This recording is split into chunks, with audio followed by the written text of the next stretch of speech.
Hello friends, स्वागत है आपका गुरु विद्या में। और आज हम पढ़ रहे हैं जनरल नॉलेज क्वेश्चंस की Indian polity and constitution series.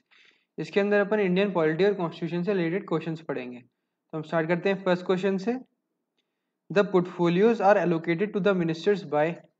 जो पोर्टफोलियो मिलते हैं मिनिस्टर्स को, जिसमें उनका क्या काम करना है, कैसे काम करना है, क्या पावर्स हैं, ये सब जो मिलता है वो कौन देता है उनको। हमारे पास चार ऑप्शन है। The president, B the prime minister, C collective decision of the council of ministers, यानी जो काउंसिल ऑफ मिनिस्टर होती है वो खुद बैठ के एक संग डिसीजन लेते हैं इसका, या फिर डी इंडिविजुअल चॉइस, या फिर वो खुद की चॉइस होती है। हमारा आंसर क्या है? बी द प्राइम मिनिस्टर, यानी जो प्राइम मिनिस्टर है वो देता है मिनिस्टर्स को उनके पोर्टफोलियोज। ठीक है, आगे चलते हैं अब हम। The salary and perquisites of the prime minister of India are decided by the. तो ये कह रहा है जो सैलरी और परक्यूजिट्स मिलते हैं प्राइम मिनिस्टर को, यानी कि उसकी सैलरी होती है और जो बाकी बेनिफिट्स मिलते हैं जो प्राइम मिनिस्टर ऑफ इंडिया को, वो कौन डिसाइड करता है। हमारे पास चार ऑप्शन है।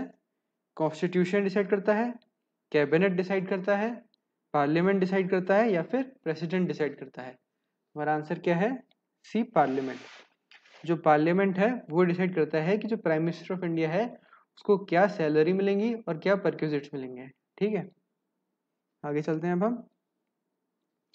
The Prime Minister is said to hold office during the pleasure of the President, but in reality he stays in office as long as he enjoys the confidence of। तो जो कहा जाता है कि जो प्राइम मिनिस्टर है वो office अपना तब तक होल्ड करके रखता है, यानी कि वो अपने ऑफिस में तब तक प्राइम मिनिस्टर रह सकता है जब तक प्रेसिडेंट चाहे, जब तक प्रेसिडेंट चाहता है जब तक। लेकिन रियलिटी में क्या होता है कि जो प्राइम मिनिस्टर है वो तब तक ऑफिस में रह सकता है जब तक कि उसके पास कॉन्फिडेंस है। किसका? हमारे पास चार ऑप्शन हैं। द इलेक्टोरेट, यानी कि जो इलेक्शन में इलेक्टोरेट होता है उसका। बी द लोकसभा, लोकसभा का कॉन्फिडेंस है अगर तो। सी है the party to which he belongs, कि जिस पार्टी से वो बिलोंग करता है उसका कॉन्फिडेंस। या फिर डी पार्लियामेंट, या फिर पार्लियामेंट का कॉन्फिडेंस है। तो हमारा आंसर क्या है? Be the Lok Sabha. अगर लोकसभा चाहती है कि भाई प्राइम मिनिस्टर ही रहे तो वो प्राइम मिनिस्टर रह सकता है। ठीक है, चाहे वो प्रेसिडेंट ना चाहे तो भी। आगे चलते हैं अब हम। In the event of resignation और death of the prime minister, जब किसी प्राइम मिनिस्टर की डेथ हो जाती है या फिर वो रिजाइन कर देता है, तो उस केस में हमारे पास चार ऑप्शन हैं।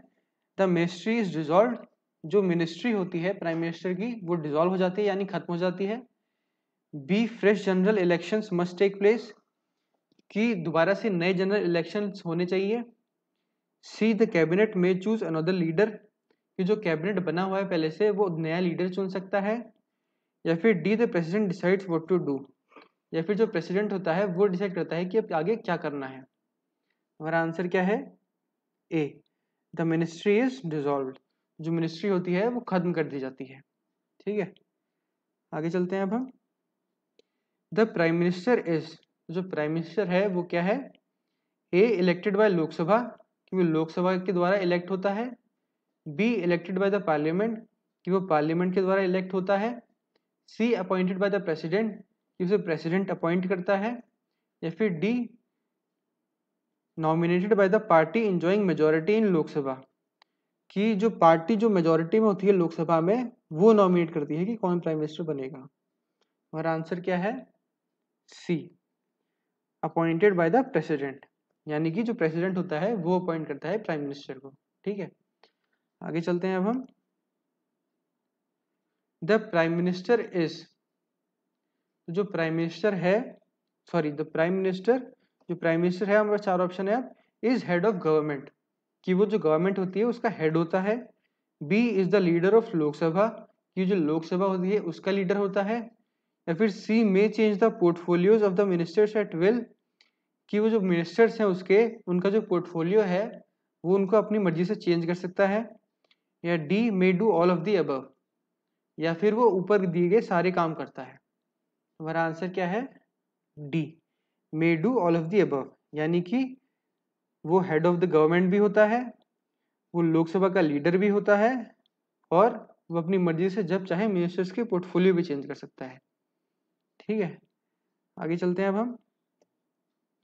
Is the prime minister bound to advise the president on matters on which his advice is sought, तो ये कह रहा है कि जो प्राइम मिनिस्टर है क्या उसको जरूरी है कि वो प्रेसिडेंट को सलाह दे जिस भी काम पे वो प्रेसिडेंट वो सलाह मांगता है।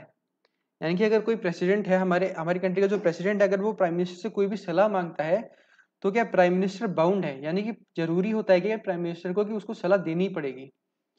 तो हमारे पास चार ऑप्शन है, यस यहाँ देनी पड़ेगी, बी नो कि नहीं जरूरी है, सी इट इज डिस्क्रिशनरी कि उसकी मर्जी पे डिपेंड करता है प्राइम मिनिस्टर की, या फिर D if the council of ministers desire कि जो अगर काउंसिल ऑफ मिनिस्टर को लगता है कि सलाह देनी चाहिए तो ही देगा। हमारा आंसर क्या है, ए यस, यानी कि ये जरूरी होता है। अगर प्रेसिडेंट कोई सलाह मांग रहा है प्राइम मिनिस्टर से तो प्राइम मिनिस्टर को सलाह देनी पड़ेगी फिर। ठीक है, आगे चलते हैं अब हम।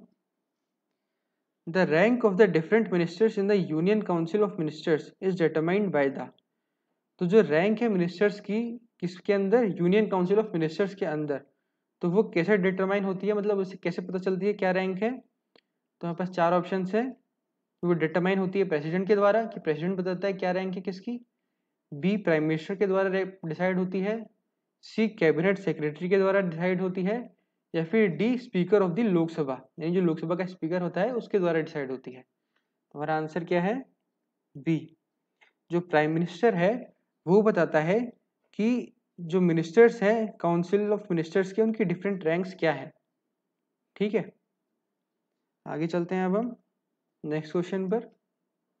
इन parliamentary government ministers remain in office so long as they enjoy, तो पार्लियामेंट्री फॉर्म जो होती है गवर्नमेंट की जिसमें पार्लियामेंट से काम होता है जैसे हमारे इंडिया का, तो उस केस में मिनिस्टर्स जो होते हैं वो कब तक ऑफिस में रह सकते हैं। तो हमारे पास चार ऑप्शन है, confidence of the upper house of the legislature, यानी कि जब तक जो अपर हाउस होता है लेजिस्लेचर का जब तक वो चाहता है, जब तक उनका कॉन्फिडेंस रहता है उनमें।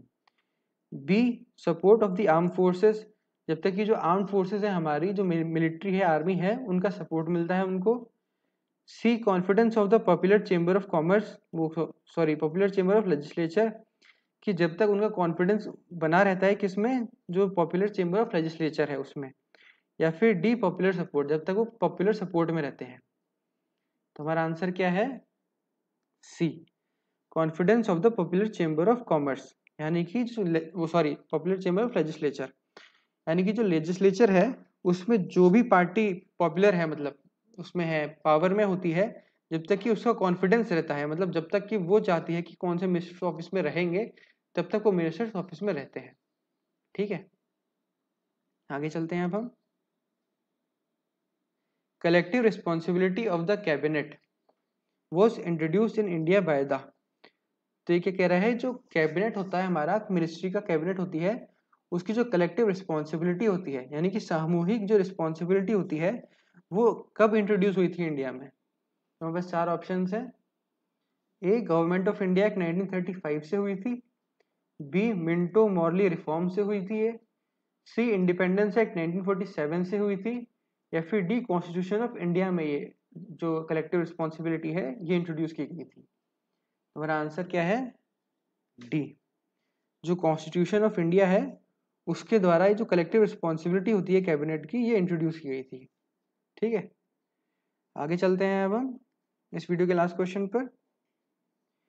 If a minister of a state wants to resign to whom he should address the letter of resignation, भी कह रहा है कि अगर कोई मिनिस्टर है स्टेट का जो कि रिजाइन करना चाहता है अपनी पोस्ट से, तो वो अपना लेटर ऑफ रेजिग्नेशन जो है वो किसको एड्रेस करेगा, यानी किसके लिए देगा।